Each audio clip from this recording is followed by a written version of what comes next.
আপোনালোকে বাৰু আপোনালোকৰ জীৱনত বহু সময়ত দুমোজাত পৰে নেকি বাৰু, বা সদায় অ'ভাৰ থিংকিঙত ভুগি আছে নেকি? কেতিয়াবা এনেকুৱা ধৰণৰ হয় যে কৰোঁ নকৰোঁ, কৰিম নকৰিম, এইটো কৰিলে ভাল নে সেইটো, এনেকুৱা ধৰণৰ দুমোজাত আপোনালোকে ভুগি আছে নেকি? এটা সৰু বাস্তুৰ উপায় আজি দিব বিচাৰিছোঁ এই অসুবিধাটো দূৰ কৰিবলৈ।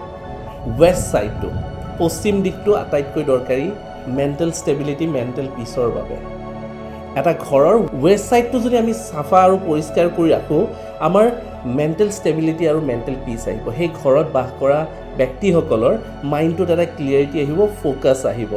তাৰ উপৰিও সেই ৱেষ্ট ছাইডত যদি আমি মেটেল এলিমেণ্ট বা ধাতুৰ সামগ্ৰী আমি যদি এড কৰিব পাৰোঁ, লগতে উইণ্ড চাৰ্ম হওক বা চিলভাৰ কালাৰ হওক বা ডাঙৰ মূৰ্তি হওক, আমি যদি এড কৰিব পাৰোঁ আৰু স্পেচিয়েলি বুদ্ধাৰ মেডিটেটিং হেড বা বুদ্ধাৰ ষ্টেচু এটা এড কৰিব পাৰোঁ, তেতিয়াহ'লে আটাইতকৈ লাভদায়ক হয়। আশা কৰোঁ এই সৰু উপায়টি কৰিব আৰু চাব আপোনালোকে আপোনালোকৰ মাইণ্ডত বহুখিনি ক্লিয়াৰিটি অহাৰ আৰম্ভ হৈ গৈছে।